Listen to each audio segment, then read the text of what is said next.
Salut, bienvenue sur Post Ciné. Alors je suis allé voir récemment donc X-Men The Days of Past Future. Je suis allé au cinéma pour voir de la 3D. Alors je dis tout de suite, pour les personnes qui comme moi se déplacent au cinéma pour voir des films en 3 dimensions, c'est-à-dire que c'est la seule raison pour laquelle ils vont au cinéma. Autrement, ils font comme la majorité des gens, ils téléchargent. Alors, la 3D a été donc rajoutée sur le film. Donc ça a été, n'a pas été tourné entièrement avec de la 3D. Et c'est assez mauvais. Voire mauvais. Par certains moments, vraiment, j'ai trouvé ça bizarre. Sur l'arrière-plan, c'était flou. Alors j'ai fait le test plusieurs fois. J'ai ôté mes lunettes, je les ai remises. Et il n'y a pas eu grand-chose de différence. Ça restait flou tout le temps, quoi. Sur tous les arrière-plans. Je dis bon sang, ça c'est la première fois que je vois ça.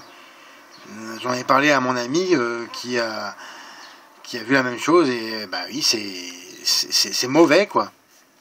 Donc la post-production a rajouté une 3D, une conversion 3D qui est assez mauvaise par moment, car par d'autres c'est à tout casser 2 ou 3 fois. Il y a des effets relief 3D, donc qui sortent un peu de l'écran, mais pas totalement. C'est quand même, j'ai tout de suite vu la différence qui est quand même limitée, n'est-ce pas? Par exemple, dans une scène où il y a une projection de feu et aussi d'éléments du décor qui sortent un peu de l'écran, mais si je vais comparer avec The Amazing Spider-Man numéro 2, c'est vraiment très très en dessous. Donc c'est vraiment la limite d'une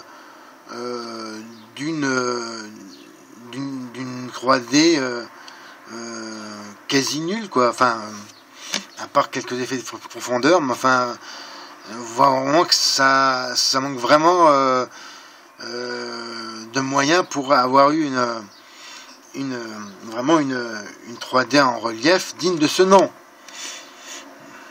Comme je vous disais, Amazing Spider-Man, pour les personnes qui l'ont vu, on voit tout de suite, waouh, là ça pète dans tous les sens, quoi. Ceci dit, donc si vous voulez voir ce film maintenant, toujours en 3D, allez au cinéma, sinon vous savez ce que vous avez à faire. Maintenant, je vais parler du film. Donc, c'est un bon film. Je l'attendais pas. C'est-à-dire, c'est pas une grosse attente de ma part, mais que je voulais voir en fait ce qui se passait après. Donc, ce sont les événements qui se passent donc après X-Men, le commencement. J'invite les personnes qui n'ont pas vu ce film à le voir pour mieux comprendre celui-ci. Car il y a beaucoup d'éléments que si on n'a pas vu le X-Men, le commencement et les autres X-Men, mais surtout celui-ci, on ne comprend pas forcément tout. Notamment tout ce qui tourne autour de l'intrigue principale, c'est-à-dire les Sentinelles. L'histoire donc se passe après le X-Men, le commencement, et en fait la transition, l'histoire en solo avec Wolverine, le combat de l'immortel, vidéo dont j'ai faite l'an passé. Donc, si vous voulez voir, pour comprendre un peu, on n'est pas obligé de voir ce film là, mais comme à la fin du film il y a une scène bonus, c'est mieux d'avoir vu Wolverine, le combat de l'immortel. Même si on ne veut pas voir l'histoire, au moins aller à la fin du générique pour voir cette scène bonus qui donne, enfin c'est une transition, ça donne le lien sur ce film-là.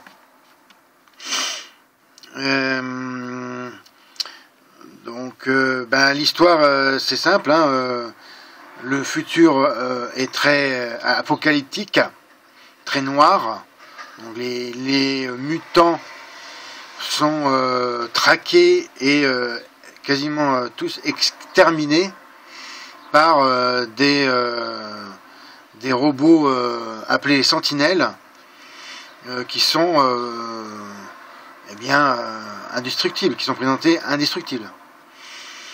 Donc pour éviter cet apocalypse et cet anéantissement des X-Men et des mutants en général, hein, ils envoient donc professeur Xavier, Charles, et puis Magneto et d'autres mutants décident d'envoyer donc Wolverine dans le passé pour contrecarrer les plans d'extermination, hein, sur les mutants. Ouais, donc l'histoire principale est axée autour de quelques mutants, Wolverine, Magneto, professeur Charles Xavier, le Fauve. Il y a aussi l'apparition d'Omar Sy, hein, le seul Black mutant, avec Alberi. Mais c'est-à-dire que les autres X-Men sont, je les mettrais un peu en tapisserie, hein,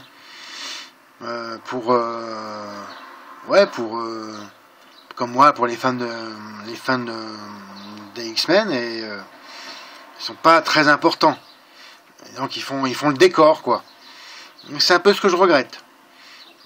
Si je devais comparer avec le premier, donc le X-Men, le commencement, j'ai préféré, je préférais celui-ci parce que il y avait plus de mutants pour moi, et puis je préférais, j'aimais bien voir tout ça, l'apprentissage des jeunes mutants avec leur pouvoir, quoi. J'ai trouvé il y avait aussi plus d'humour, même si c'était assez dur par moment. Mais je n'ai, à part quelques moments, quelques répliques dans le film là, j'ai pas trouvé forcément beaucoup de répliques de comédie, qui sont censées faire un peu amuser, quoi, pour dédramatiser le contexte. Il n'y avait pas forcément beaucoup de blagues, quoi. C'est bien aussi d'avoir observé sur Wolverine ce qui manquait dans le film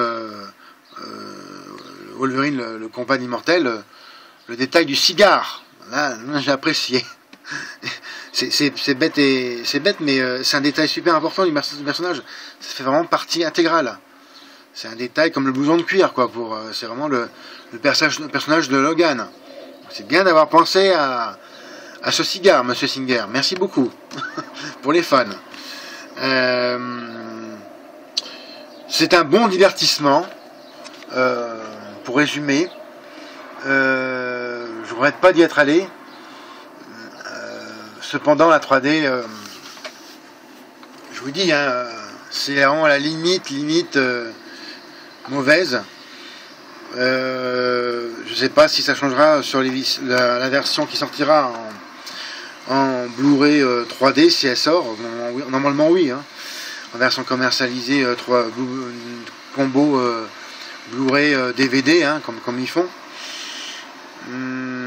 Pour ma part, si vous voulez vraiment avoir du bon spectacle, pour profiter vraiment d'un écran cinéma avec tous les effets sonores qui sont très bons, oui, allez voir ce film. Mais ne vous attendez pas à une 3D spectaculaire, ce n'est pas le cas. C'est une assez mauvaise conversion. Je répète, j'insiste beaucoup là-dessus parce que il y a beaucoup de gens qui ne vont plus au cinéma, téléchargent. Et que même en 3D, maintenant on arrive à les trouver, pas tous, mais on arrive à trouver pas mal de films en 3D en téléchargement. Donc j'insiste bien que le cinéma est chez la maison, et chez nous, dans notre maison, c'est pas le même effet acoustique. L'ambiance de cinéma ne sera jamais la même que chez nous.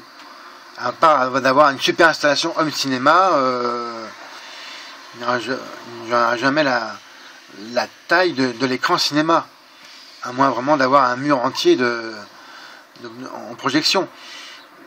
Et puis c'est toujours, moi ce que j'aime au cinéma, déjà c'est une sortie, ça vous fait lever votre derrière, quoi, hein, au lieu d'être toujours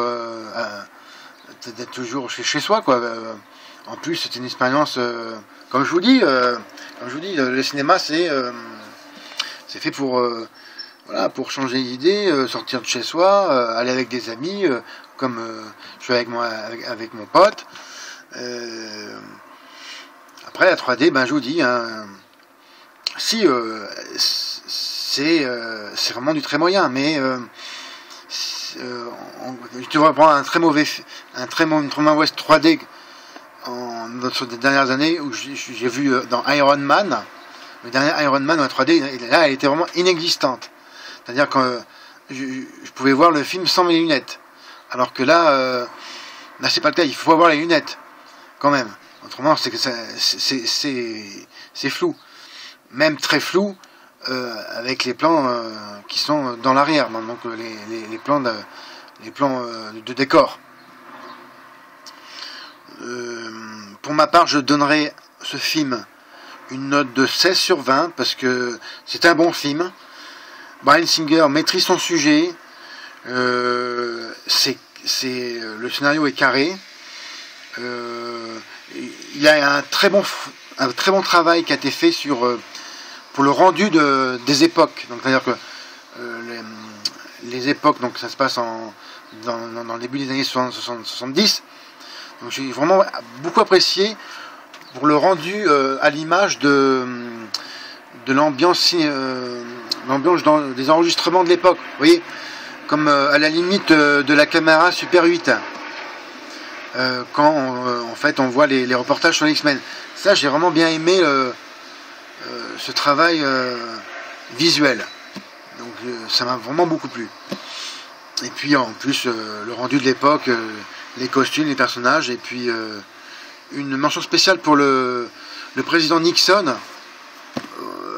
Vraiment, ils ont, je sais pas s'ils l'ont transformé son visage d'origine, mais il est vraiment ressemblant, hein, avec le Nixon en vrai. Et c'est assez bluffant, quoi. Donc, un gros travail comme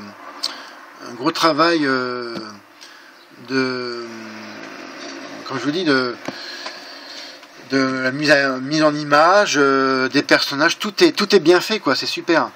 Mais je regarde juste que certains mutants, ils n'ont que quelques répliques, notamment Alberi, que c'est mon actrice préférée américaine. Voilà, j'aurais voulu qu'elle soit aussi une partie intégrante, en fait, du carré avec des principaux mutants.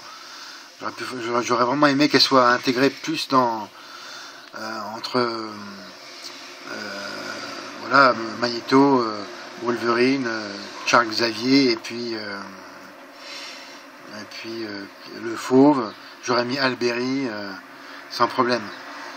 J'aurais aussi intégré ce jeune Quicksilver, donc connu sous le nom de Vif Argent aussi, pour ceux qui ont vu ou qui connaissent la série animée qui passait à l'époque sur France 3 le dimanche matin. Et j'ai vraiment trouvé sympa ce personnage Vif Argent, qui fait penser à Flash, mais aussi vif et rapide. Mais ça dure pas longtemps, mais je trouvais vraiment sympa, quoi. Ce jeune mutant, quoi. Ça aurait été cool de le garder un peu plus longtemps. Mais bon, c'était bien de le mettre dedans, mais c'est dommage de... C'était trop court, son passage était trop court, je trouve. Et bien voilà, donc je vous invite à voir ce film. C'est un bon divertissement. Je maintiens ma note de 16 sur 20 et je donne un tout petit 11 sur 20, vraiment tout petit.